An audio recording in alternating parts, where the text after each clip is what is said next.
कभी सोचा है आपने कि जिन शहरों में हम रहते हैं, क्या वो सांस लेने के लिए बनाए गए हैं या सिर्फ जिंदा रहने के लिए?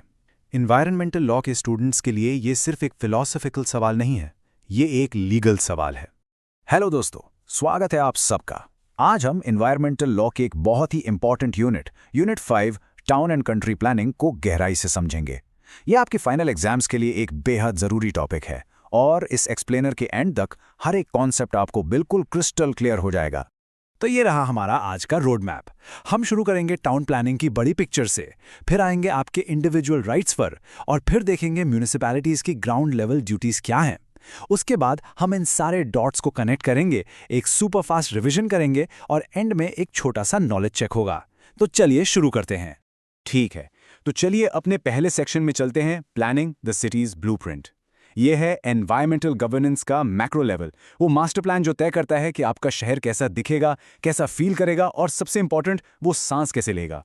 तो आखिर ये टाउन प्लानिंग होता क्या है? बिल्कुल सिंपल शब्दों में, ये एक लीगल और साइंटिफिक प्रोसेस है जिससे लैंड और बिल्डिंग्स के यूज को रेगुलेट किया जाता है। इसका मकसद है डेवलपमेंट और एनवायरनमेंट के बीच एक बैलेंस बनाना। समझिए, ये पोल्यूशन को शुरू होने से पहले ही रोकने का पहला कदम है। तो सवाल ये है कि प्लानिंग एनवायरनमेंट को बचाता कैसे है? ये 4 इंपॉर्टेंट टूल्स का इस्तेमाल करता है।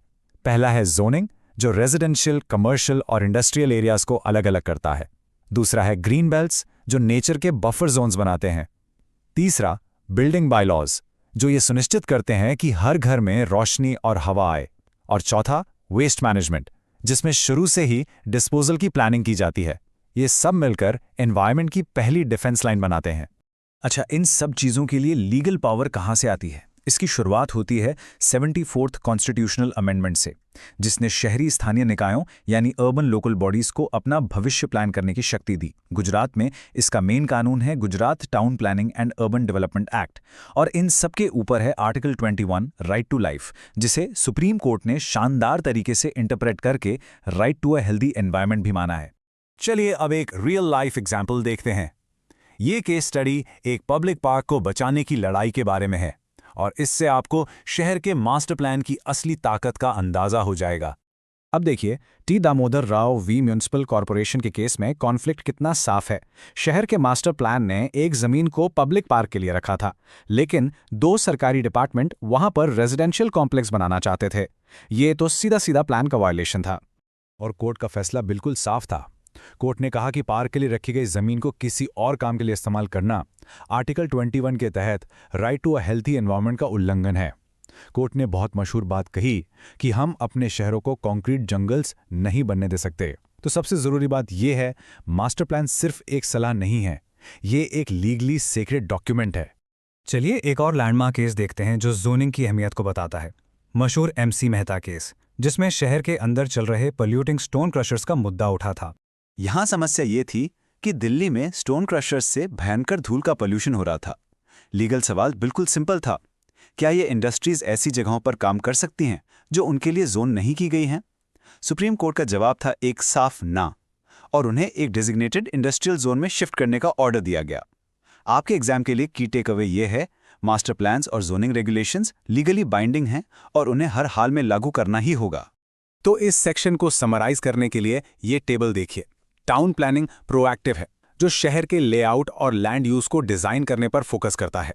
वहीं दूसरी तरफ एनवायरमेंटल पॉलिसी अक्सर रिएक्टिव होती है, जो मौजूदा पोल्यूशन को कंट्रोल करने पर जोर देती है। दोनों का मकसद एक ही है, लेकिन वहां तक पहुंचने के लिए उनके टूल्स और अप्रोच अलग अलग हैं। हमने मैक्रो लेवल को कवर कर लिया है, अब चलिए माइक्रो लेवल पर जूम इन करते हैं, सीधे आपके घर तक, आपकी खिड़की तक। ये सेक्शन आपके रोशनी, हवा और पानी के अधिकारों के बारे में है, जो आपके आसपास के एनवायरनमेंट को प्रोटेक्ट करते हैं। सोचिए जरा, क्या आपका पड़ोसी लीगल तौर पर एक ऐसी दीवार बना सकता है जो आपके घर की सारी धूप रोक दे और उसे एक अंधेरी गुफा में बदल दे? इसका जवाब ईजमेंट्री राइट्स के बहुत ही इंटरेस्टिंग कॉन्सेप्ट में छिपा है। ईजमेंट, जैसा कि इंडियन ईजमेंट्स एक्ट के सेक्शन 4 में बताया गया है, एक ऐसा अधिकार है जो एक प्रॉपर्टी के मालिक, जिसे डोमिनेंट हेरिटेज कहते हैं, को दूसरे की प्रॉपर्टी, जिसे सर्विएंट हेरिटेज कहते हैं, पर मिलता है। सीधे शब्दों में, एक प्रॉपर्टी को फायदा मिलता है, जैसे रोशनी का अधिकार, जबकि दूसरी प्रॉपर्टी पर उसे ना रोकने की जिम्मेदारी आ जाती है। अब आप अक्सर पुरानी इंडस्ट्रीज से एक अजीब सा बहाना सुनेंगे। वो कहते हैं, हम तो यहाँ 30 साल से पोल्यूशन कर रहे हैं, अब तो ये हमारा हक है। ये एक आम लेकिन कानूनी तौर पर बिल्कुल गलत दलील है।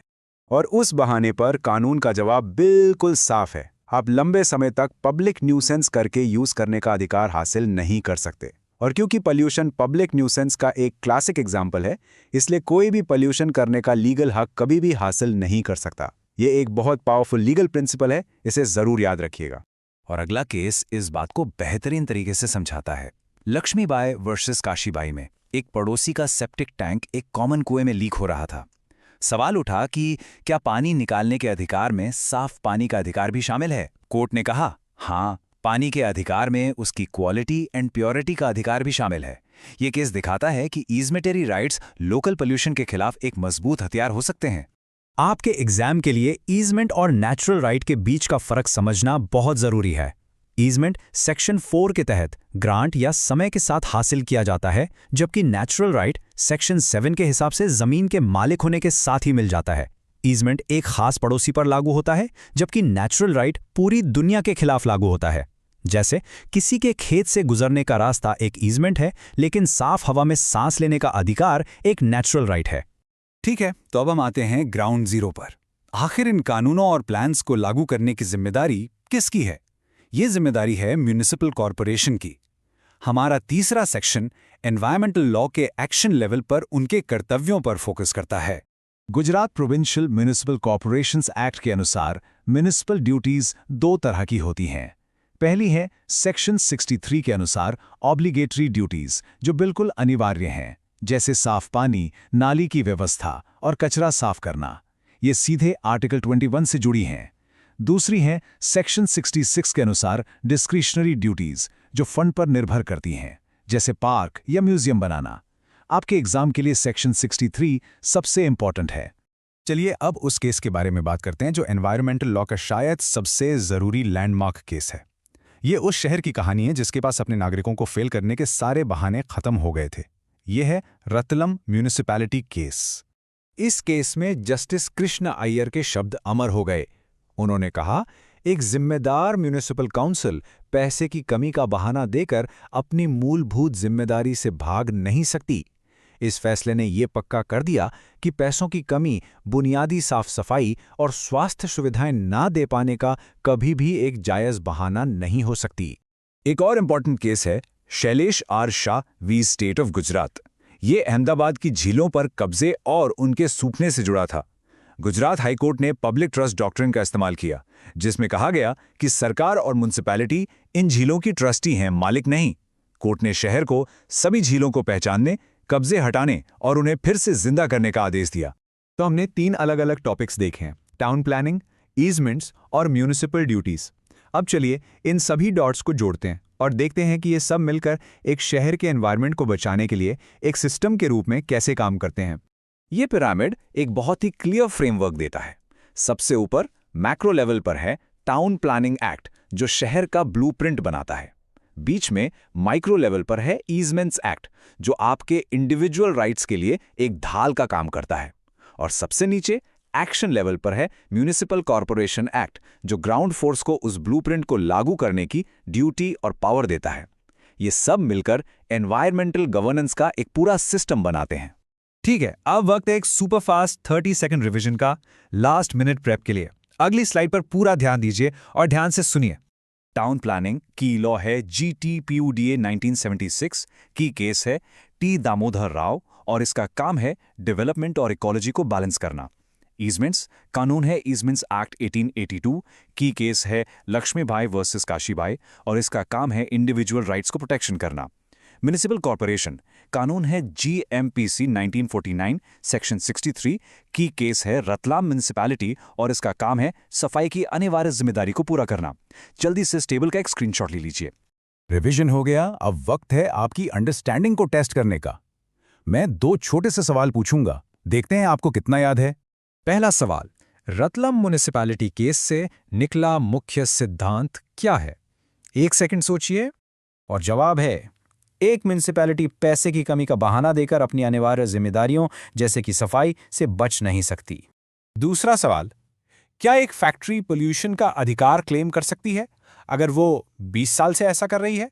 बिल्कुल नहीं। कोई भी व्यक्ति या कंपनी पब्लिक न्यूसेंस करने का प्रिस्क्रिप्टिव राइट हासिल नहीं कर सकती, और पोल्यूशन एक पब्लिक न्यूसेंस है।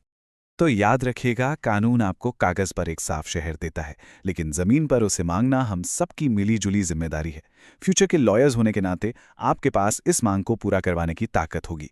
ऐसी ही इन्फॉर्मेटिव वीडियोस देखने के लिए LLB स्टूडेंट अड्डा को सब्सक्राइब करें एंड फॉलो करें। If you want any new topic, comment below.